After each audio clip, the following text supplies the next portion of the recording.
नमस्कार, मैं सुकन्या सिंह आप सभी दर्शकों का अन्नदाता कार्यक्रम में स्वागत करती हूं। किसान हमारे देश के अन्नदाता हैं और वे ही हमारे देश के भाग्य विधाता हैं। ऐसे ही भारतीय किसानों को खेतीबाड़ी से जुड़ी हुई बहुत सी नई लाभकारी जानकारियां देने के लिए हर रोज सुबह हम आपके साथ आते हैं। तो चलिए कार्यक्रम शुरू करने से पहले देखते हैं क्या है आज के अन्नदाता में। किसान भाइयों, जैसा कि अभी कोरोना वायरस की वजह से खेतीबाड़ी के काम में देरी हो रही है और इस समय बढ़ते तापक्रम, बिजली के तारों और मानवीय भूल चूक के कारण फसलों में आग लगने की समस्या आमतौर पर देखी जाती है।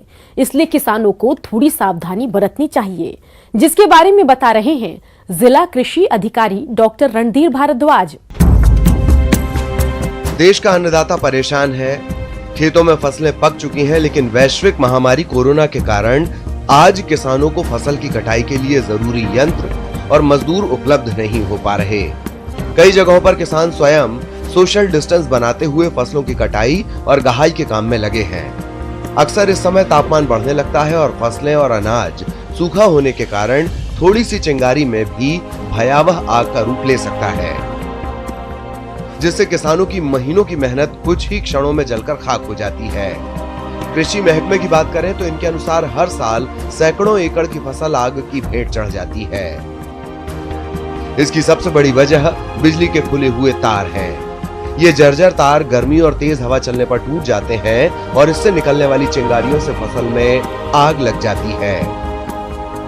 इसी प्रकार फसलों में पानी के पंप, ट्रांसफार्मर और थ्रेसिंग के कारण भी आग लगने की संभावना बनी रहती है, जिससे न केवल फसलें जलकर खाक हो जाती हैं, बल्कि इसके साथ ही किसानों की साल भर की कमाई भी डूब जाती है। किसान भाइयों को इस प्रकार की आगजनी की घटनाओं को रोकने के लिए पहले से ही तैयार और सतर्क रहना चाहिए, क्योंकि थोड़ी सी लापरवाही के कारण भी फसलों में आग लग सकती है। किसान इन सभी फसलों को बचाने के लिए जो पानी का अधिक से अधिक वहाँ पर व्यवस्था रखें। इसमें है कि जो ट्रेंच है, ट्रेंच में जहाँ पर किसान भाई पानी की जो सिंचाई की सुविधा रखते हैं तो ट्रेंच में पानी भर कर रखें। इसके अलावा जो बोरिंग से जब हम पटाव करते हैं तो पटवन करते हैं तो उसमें भी किसान भाइयों को ये होना चाहिए कि वो जब जहाँ पटवन का जो व्यवस्था है उसमें सभी में पानी भर के रखना चाहिए। इसके अलावा उसमें एक और बहुत अच्छी बात है जो किसान भाई कर सकें, तो जब हवा चले, बहुत जोरों का जब हवा चलता है तो इलेक्ट्रिक का जो तार है वो आपस में टकराता है। टकराने पर उसमें आग उत्पन्न होता है। तो ये हम बिजली विभाग का नंबर रखें और लोकल स्तर पर उसको फ़ोन करके, बिजली विभाग को फ़ोन करके हम उस जब भी हवा चले और जब चिंगारी उस तार के टकराने से उत्पन्न हो तो ये ध्यान रखना है कि बिजली विभाग को तुरंत खबर करें कि वहाँ पर जो लाइन है उसको काट दें। दूसरा है कि लोग में ये सावधानी रखना है कि जब भी आप उपयोग करते हैं बिजली का तो बिजली का उपयोग करें और सुरक्षित रूप से उपयोग करें, और जब उसकी आवश्यकता न हो तो मेन लाइन हर समय काट कर रखें।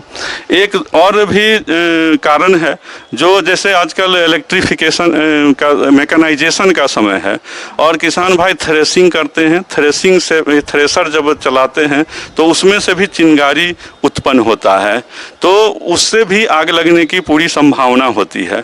तो ये ध्यान में हर समय रखना है कि थोड़ा सा भी किसी प्रकार का धुआं या जो आग कहीं पर या चिंगारी दिखे तो उसको अविलंब पानी उस पर छिड़काव करके, और वहीं पर सावधानी ये रखना है कि वो जो प्रक्रिया जब हम करते हैं, जब थ्रेसिंग करते हैं तो उसको रोक देना है और रोक कर हम मतलब उस आग को रोकने की प्रयास कर सकते हैं। फसलों को आग से बचाने के लिए काटी गई फसलों को ऐसी जगह रखें जहां पर बिजली तार या ट्रांसफार्मर ना हो। खलिहान में हमेशा पानी की पर्याप्त व्यवस्था रखें। फसलों की कटाई गहाई करते समय धूम्रपान न करें। ट्रैक्टर से निकलने वाली चिंगारियों से फसलों को दूर रखें। खेतों में सिंचाई पंप का इस्तेमाल करते समय सावधानी बरतें, क्योंकि कभी शॉर्ट सर्किट और स्पार्किंग के कारण भी आग लग सकती है। फसल में आग लगने पर जल्द से जल्द बिजली के दफ्तर में फोन कर सप्लाई बंद करने को कहें। पेड़ों की हरी डालियों से आग बुझाने का प्रयास करें। फसल में आग लगने पर मिट्टी और बालू डालें। अपने घर पर अग्निशामक सिलेंडर रखें और आग लगने की दशा में उसका प्रयोग करें। आग लग जाने पर तुरंत अपने नजदीकी अग्निशमन कार्यालय में सूचना दें। खेत में फसलों के बीच खाई खोद कर आग को दूसरे खेतों में फैलने से बचाएं। इन्हीं छोटे छोटे प्रयासों और सतर्कता को बरतते हुए आप फसलों में आग लगने वाली घटनाओं को काफी हद तक कम कर सकते हैं और अपनी फसलों को बचा सकते हैं। देश में कोरोना ने कहर मचा रखा है। ऐसे में आम जन के साथ साथ किसानों को भी इस कोरोना के कहर से बचाव करना होगा। तो आप इस कोरोना से कैसे बचें, आइए जान लेते हैं।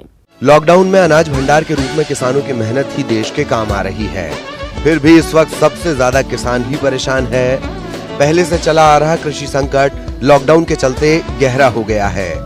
इस समय कोरोना वायरस के संक्रमण को रोकने के लिए देश भर में लॉकडाउन है, जिसके चलते लोगों को घरों में रहने की सलाह दी गई है। लेकिन फसलों की कटाई का समय भी है, जिसे अनिवार्य रूप से किसानों को करना है। इसे ध्यान में रखते हुए खेती संबंधी कार्य के लिए किसानों को कई रूप से छूट दी गई है। कुछ सावधानियों को अपनाते हुए किसान खेती के कार्य को पूरा कर सकते हैं। इस बीच किसानों को यह अनिवार्य रूप से ध्यान रखना होगा कि खेती का कार्य करते समय वो सामाजिक दूरी यानी सोशल डिस्टेंसिंग बनाकर खेतों में कार्य को अंजाम दें। इसके अलावा खेती के काम को पूरा करने के लिए किसान जल्दबाजी बिल्कुल ना करें, यानी जिस कार्य को वो बहुत जल्द खत्म करना चाहते हैं उसे थोड़ा अधिक समय में पूरा कर लें। फसलों की कटाई मशीनों से करें। कटाई के लिए इस्तेमाल होने वाली दराती आदि इस्तेमाल करने के बाद कम से कम 3 बार साबुन से अच्छी तरह से साफ करें। फसल कटाई के समय आपस में एक तय दूरी बनाकर रखें। खेत में फसल काटते, खाना खाते समय एक दूसरे व्यक्ति के बीच कम से कम 3 मीटर की दूरी होनी चाहिए। खाने पीने के बर्तन अलग रखें और हाथों को साबुन से अच्छी तरह से साफ करें। हर आदमी की पानी की बोतल भी अलग अलग होनी चाहिए। एक व्यक्ति द्वारा काम में लिए जाने वाले उपकरण को दूसरा व्यक्ति कभी इस्तेमाल न करे। कटाई के दौरान बीच बीच में अपने हाथों को साबुन से अच्छी तरह साफ करते रहें। एक ही ड्रेस को रोजाना न पहने। काम खत्म होने के बाद कपड़ों को अच्छी तरह से धोकर तेज धूप में सुखाकर ही इस्तेमाल करें। मुंह को कपड़े या मास्क से ढककर ही कटाई का काम करें।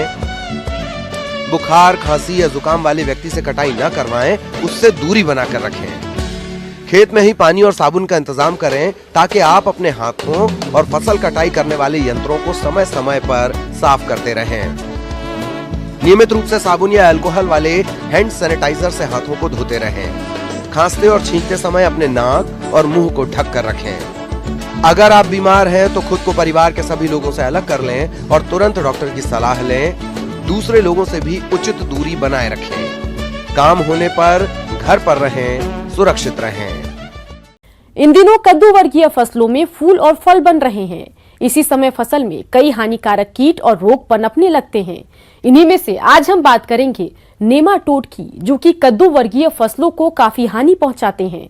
तो इनका नियंत्रण कैसे करें, इस बारे में बता रहे हैं डॉक्टर आरती वीणा एक्का। तो किसान भाइयों, कभी कभी देखने को आता है कि हमारी जो फसल है उसका ग्रोथ पूरा नहीं हो रहा है, वो फसल भी सूख करके मर रहे हैं, पत्तियां पीली पड़ जा रही है और उसका कारण पता नहीं चलता है कि क्या है कारण। तो किसान भाइयों, ये जो सूत्रकृमि है या निमेटोड है, इसका प्रकोप जो है मिट्टी से ही जो लतर वाली सब्जियां हैं इनके जड़ों पे इनका अटैक होता है। ये जो सूत्रकृमि है ये बहुत ही पतले होते हैं, बहुत ही फाइन, एक सुई की तरह, पतले सुई की तरह होते हैं और ये जड़ों में घुस करके वहाँ पे गोल फॉर्मेशन करते हैं। वो वहाँ पे गांठ बना देते हैं। ये गांठ छोटे बड़े अलग अलग तरह के होते हैं। संक्रमित जड़ें विभिन्न आकार की गांठें बनाती है, जिसकी एक निश्चित संख्या से अधिक उपस्थिति पौधों में पानी और अन्य पोषक तत्वों को प्राप्त करने में अवरोध उत्पन्न करती है, जिससे ग्रस्त पौधों की पत्तियां पीली पड़ जाती है। सब्जियों में सूत्रकृमि ग्रसित पौधा मुरझा जाता है तथा पौधा बौना रह जाता है। पौधों को उखाड़कर देखने पर यह दिखता है कि जड़ें सीधी ना होकर आपस में गुच्छा बना लेती है। जड़ों पर गांठें बनकर फूल जाती है और पौधों में फूल व फल देरी से लगते हैं और वो झड़ने लगते हैं। फलों का आकार छोटा हो जाता है और उसकी गुणवत्ता कम हो जाती है। जनरली अगर देखा जाए तो ये जो गांठ होते हैं ये आप देखेंगे कि जो भी हमारे दलहन फसल है, इन दलहन फसलों में ये गांठ पाई जाती हैं। लेकिन ये जो लतर वाली सब्जियां हैं, अगर आप इस तरह की सब्जियों के जड़ों में इस तरह की गांठ देखेंगे तो ये 100% है कि आपके जो फसल है लतर वाली सब्जियां हैं, इसमें आपका सूत्रकृमि या निमेटोड का अटैक हुआ है। तो चूंकि ये मिट्टी से आती है तो हमें मिट्टी का भी प्रबंधन करना बहुत ज़रूरी है कि जो लतर वाली सब्जियां हैं उनके जड़ों पर नहीं आए, इसका आपको ध्यान देना है। तो जैसा कि आप जानते हैं कि नीम या करंज की खल्ली है तो उसको आप 25 किलोग्राम प्रति हेक्टेयर की दर से अगर अपने खेत में डालते हैं 1 महीना पहले, जो फसल है लतर वाली सब्जियां उनको लगाने के पहले, तो आपका वो जो सूत्रकृमि या निमेटोड है इनसे आपका जो फसल है उसका बचाव हो सकता है। दूसरी जो बात है उसमें जो होता है कि जो आप बीज लेते हैं उसको भी आपको देखना चाहिए कि उसको आप जो है कार्बोफ्यूरॉन जो है जो दवा है उससे करके उपचार करके ही अपने खेतों में लगाएं। तो इससे करके उपचारित करके जब आप लगाएंगे तो वो जो निमेटोड है उसका प्रकोप आपके जो सब्जियां हैं लतर वाली सब्जियां हैं उसमें नहीं होगी। अगर रोकथाम की बात करें तो 2 या 2 से अधिक विधियों का समावेश करके ही सूत्रकृमियों की रोकथाम की जा सकती है, जिसमें ग्रीष्मकालीन गहरी जुताई करना चाहिए। इससे मिट्टी पड़े कृमि के अंडे तेज धूप के कारण नष्ट हो जाते हैं। फसल लगने के 20 से 25 दिन पहले कार्बनिक खाद को मृदा में मिलाना चाहिए। जिन क्षेत्रों में सूत्रकृमि का प्रयोग अधिक हो वहां पर उचित फसल चक्र को अपनाएं। अंतर्वर्तीय फसल के रूप में शतावर और गेंदे की 2 से 3 कतार मुख्य फसल के बीच में लगाएं। इन फसलों की जड़ों से निकलने वाला पदार्थ कृमि की रोकथाम में प्रभावी पाया गया है। रोग प्रतिरोधी प्रजातियों का चयन करें और अंत में यदि इन सब से रोकथाम नहीं हो तब रसायनों का प्रयोग करें। उसके अलावा जो है कि मिट्टी पे आप फ्यूमिगेशन जो हम लोग करते हैं, धुआं करना मिट्टी पे, फ्यूमिगेशन जो है डाइक्लोरोप्रोपेन या डाइक्लोरोप्रोपीन करके जो है उसके थ्रू भी आप फ्यूमिगेशन तकनीक को अपना करके अपने खेतों की मिट्टी को निमेटोड या सूत्रकृमि से मुक्त बना सकते हैं। और उसके अलावा जो है कि आप जो है ग्रीन मैन्यूरिंग खेत में ज़रूर करें। जहाँ भी आप इन लतर वाली सब्जियों को लगाते हैं वहाँ पे हरी खाद का प्रयोग करें। हरी खाद में आप गेंदा की पत्तियाँ हुई जो टेगेटिस बोलते हैं, साथ ही जैंथियम करके जो स्पीसीज है उसकी पत्तियों को अगर आप मिट्टी में मिलाते हैं तो ज़रूर जो है कि आपकी जो मिट्टी में ये जो सूत्रकृमि है इसका प्रकोप नहीं होगा। तो कुछ प्रबंधन ऐसे हैं जिसको कि हमें पहले करना चाहिए, कुछ प्रबंधन ऐसे हैं जिसको कि हम लोगों को होने के बाद पर, लेकिन अगर एक बार हो जाता है तो उसमें फिर कुछ सुधार नहीं हो पाएगा। इसीलिए इसमें ज़्यादा जरूरी है कि हम पहले इसमें प्रिकॉशन करें। आगे और भी है खेती बाड़ी से जुड़ी हुई बहुत सी रोचक जानकारियां, पर यहाँ पर रुकेंगे एक और ब्रेक के लिए। जल्द हाजिर होते हैं। अन्नदाता हेल्पलाइन निशुल्क फोन संपर्क सेवा के माध्यम से आपके द्वारा पूछे गए प्रश्नों में से 1 या 2 महत्वपूर्ण प्रश्न को हम अपने कार्यक्रम में शामिल करते हैं। इसी के तहत आज का चयनित प्रश्न और उसका जवाब इस प्रकार है। अन्नदाता कार्यक्रम में आज जो प्रश्न हमने शामिल किया है उसे पूछा है जिला भीलवाड़ा से मनोज कुमार ने। मिनी दाल मिल आपके लिए किस प्रकार उपयोगी है और इसे कहां से खरीदें, इस पर जानकारी चाहते हैं। तो मनोज जी आपकी जानकारी के लिए प्रस्तुत है कार्यक्रम का यह अंश। दालें हमारे भारतीय भोजन का एक अभिन्न अंग है। हमारी थाली में दाल चावल, दाल रोटी, डोसा, इडली, सांभर का एक अमूल्य स्थान है। बिना दालों के लिए बिना हम अपने भोजन की कल्पना भी नहीं कर सकते। भारतीय दलहन अनुसंधान संस्थान ने कुटीर स्तर पे दाल के मिलिंग के लिए एक लघु दाल चक्की विकसित की थी। ये रबर स्टील डिस्क से बनी हुई मिल, इसमें इसकी क्षमता 1 घंटे में 1 क्विंटल प्रति घंटा करीब ये दाल की मिलिंग करती है। और जैसे हम लोग घरों में दालों को बनाते हैं कि भिगोते और सुखाते हैं, भिगोने और सुखाने से क्या होता है, छिलके की पकड़ कम हो जाती है और इसके बाद हम इसको पत्थर की चक्की से दर लेते हैं। दरने के बाद इसको हम सूप से उड़ा देते हैं। जितना भाग उड़ जाता है वो भूसी चूनी के रूप में निकल जाता है और जो मिल जाता है वो हमारी दाल कहलाती है। इसी घरेलू स्तर पर अगर हम बनाते हैं तो हम 1 घंटे में 10 किलो, 5 से 10 किलो के बीच में बना सकते हैं। जबकि अगर हम इसको छोटी सी मोटराइज्ड मिल से अगर बनाते हैं तो हम 1 घंटे में 1 क्विंटल के करीब बना सकते हैं। मिनी दाल मशीन छोटे किसानों के लिए काफी उपयोगी साबित हो सकती है। अभी तक अधिकांश किसान दालों का उत्पादन करके सीधे मंडी में भेजते हैं। जिससे कम दाम मिलता है। अगर किसान दाल की प्रोसेसिंग करके उसे बेचेंगे तो अधिक कीमत प्राप्त कर सकते हैं। भारतीय दलहन अनुसंधान संस्थान द्वारा विकसित चक्की में रबर और स्टील डिस्क की 2 ऊर्ध्वाधर डिस्क होती हैं।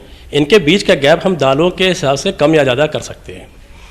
और भिगोना सुखाना इसलिए करते हैं कि हमको दाल की छिलके की पकड़ को कम करना है। एक ये प्री ट्रीटमेंट की तरह है। घरों के घरेलू स्तर पे इसको भून करके भी हम करते हैं, या हमने सिर्फ भिगोया और धूप में उसको सुखा लिया। सुखाने के बाद इसको रबर स्टील डिस्क की चक्की से हम इसको पास करते हैं और इसके साथ एक साइक्लोन सेपरेटर लगा हुआ है जो भूसी और चूनी को अलग कर देता है। ये दाल चक्की जो आसानी से मिल हो जाती हैं दालें, जैसे मटर, चना, इनके लिए बहुत उपयोगी है। अरहर के लिए थोड़ा सा इसको भिगोने का समय थोड़ा सा ज़्यादा मांगता है। और इसी चीज़ को ध्यान, और इसमें क्या है कि वर्टिकल डिस्क होने की वजह से इनके बीच का गैप जो है फिक्स होता है। जब अगर छोटे दाना कोई आता है तो वो खड़ा ही निकल जाता है, उससे दाल की क्वालिटी ख़राब हो जाती है। इसलिए भारतीय दलहन अनुसंधान संस्थान ने एक इम्प्रूव दाल मिल का निर्माण किया। इसी चक्की में हमने एक ग्रेडर को ऐड कर दिया है। इसके नीचे एक ग्रेडर लगा हुआ है और एक एमरी रोलर लगा दिया है। चक्की वाला पोर्शन इसका एज सच रखा गया है। ये IIPR मिनी दाल मिल के नाम से कमर्शियली अवेलेबल है और इसकी लागत करीब 90 से 95 हज़ार के बीच पड़ती है। इसकी परचेज के लिए आप भारतीय दलहन अनुसंधान संस्थान में आप संपर्क कर सकते हैं।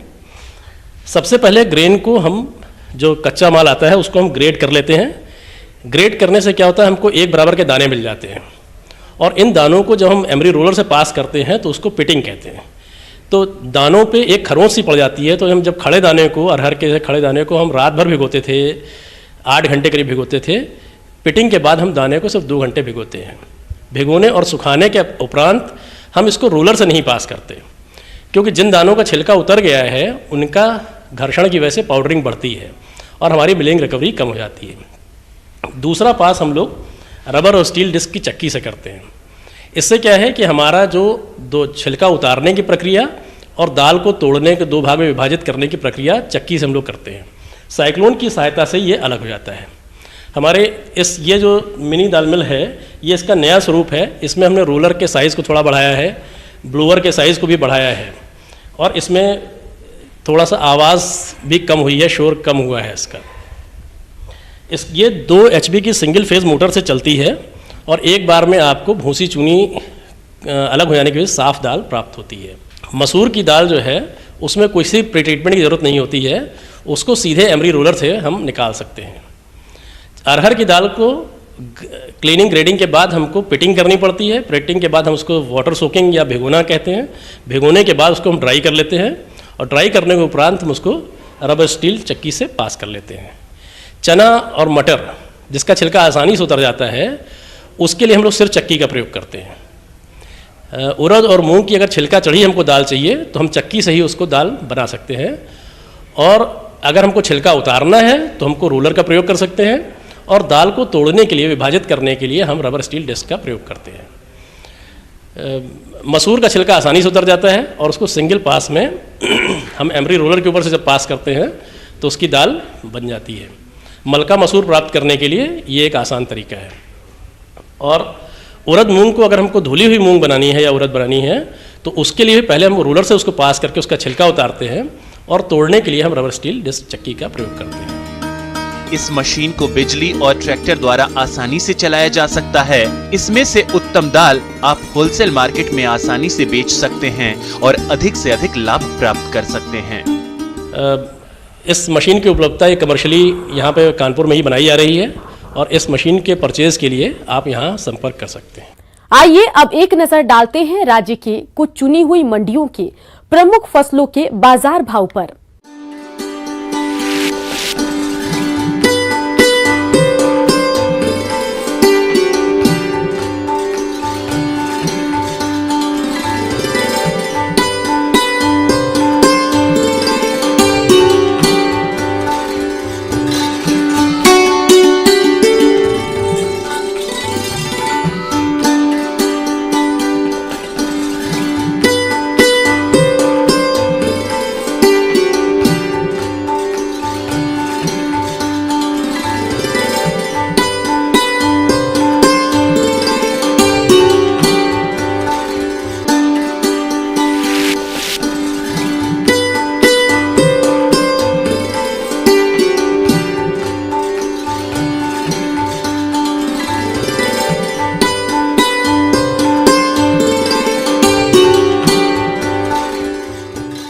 अब आइए देखते हैं कल दिखाए जाने वाले कार्यक्रम की मुख्य झलकियां। भेड़ बकरियों में फड़किया रोग और इसका निदान।